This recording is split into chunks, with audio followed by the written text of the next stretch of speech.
Imagine a state tucked between the Appalachians and the Mississippi, quietly producing three presidents in a single century, men who reshaped democracy, doubled the nation's size, and stitched a fractured union back together. Andrew Jackson, the frontier populist who built the modern presidency; James K. Polk, the dark horse who conquered an empire; Andrew Johnson, the Tailor-turned leader who survived impeachment amid Reconstruction's fire. Tennessee didn't just send leaders to Washington, it sent architects of American power. Behind the scenes, its political machines, its swing state muscle, its volunteer spirit influenced elections, policies, and the very idea of who gets to rule.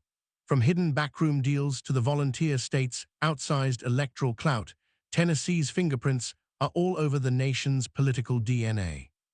How did this mid-sized border state become one of the most consequential breeding grounds for presidential ambition?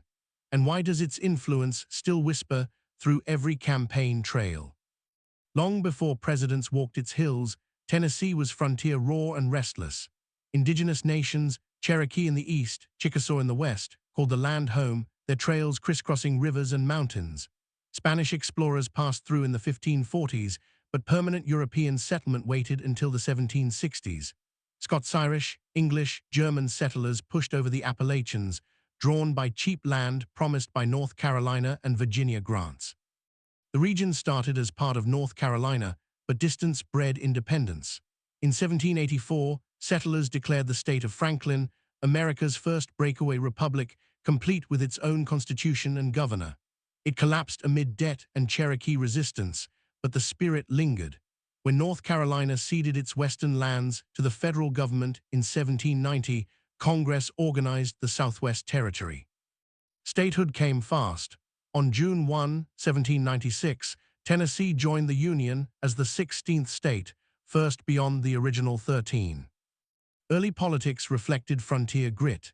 Andrew Jackson arrived from the Carolinas in 1788, a young lawyer with a temper and dueling scars.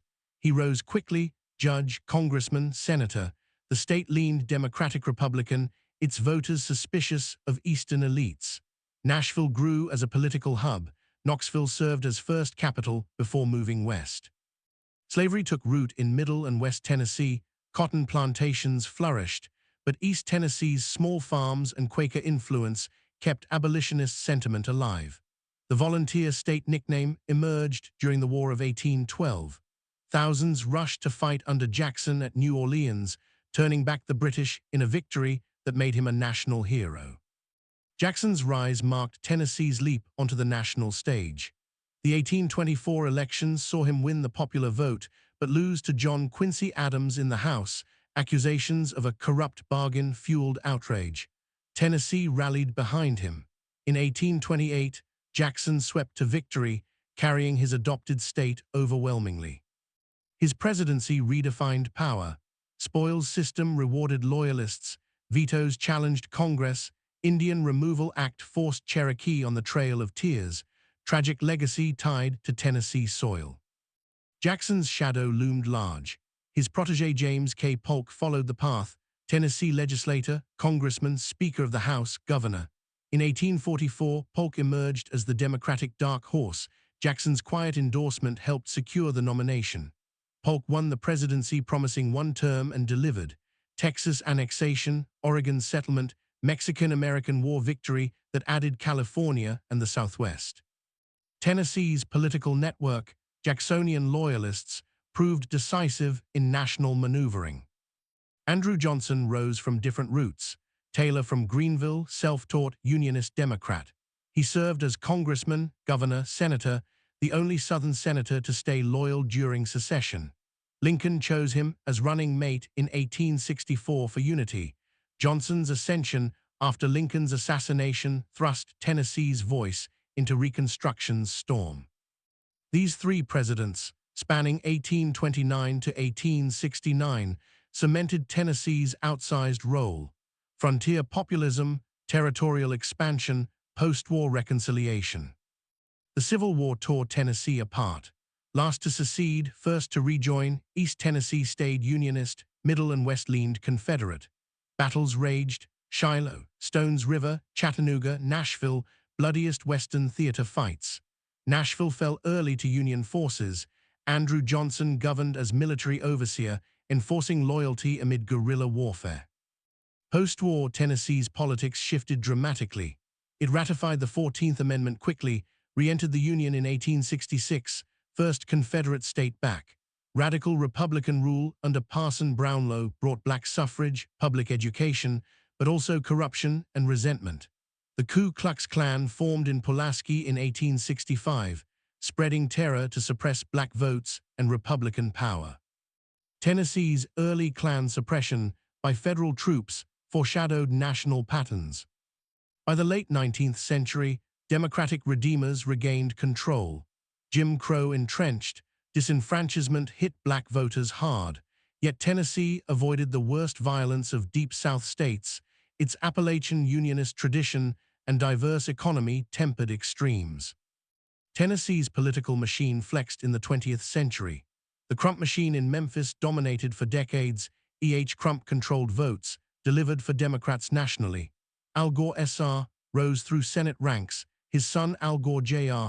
became vice president under Clinton, carrying Tennessee in 1992 and 1996, then famously losing it in 2000. The volunteer state's electoral influence grew. Though not a primary state, its swing history mattered. Democratic lean until mid-20th century, then Republican tilt. Tennessee voted for winning candidates, often bellwether status in some eras. Its senators and representatives shaped policy.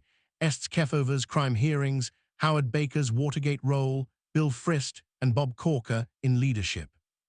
3 presidents in 40 years gave Tennessee a mythic status.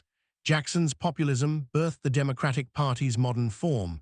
Polk's expansion fulfilled manifest destiny. Johnson's survival of impeachment preserved executive stability.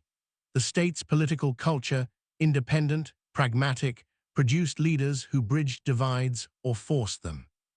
Today, Tennessee remains a political force. Deep red in recent elections, Trump carried it by 23 points in 2020, 30 in 2024, yet its urban centers like Nashville and Memphis lean blue, creating internal tension. The state influences through congressional power, Marsha Blackburn and Bill Haggerty in the Senate, key House members on committees. Culturally and economically, Tennessee thrives. Music in Nashville, logistics in Memphis, manufacturing boom. Political scandals, former Governor Ray Blanton's pardons for cash, remind of machine legacies, but reform followed. Tennessee's voter turnout, evangelical base, and suburban growth make it a microcosm of national shifts. Rural conservatism meets urban progressivism. Tennessee never shouted its importance. It simply delivered presidents, votes, and vision when the nation needed them most. From Jackson's frontier defiance to Polk's quiet conquests, from Johnson's stubborn loyalty to modern swing state tension, the volunteer state shaped power without seeking the spotlight. In an era of polarized politics, Tennessee's story whispers a truth.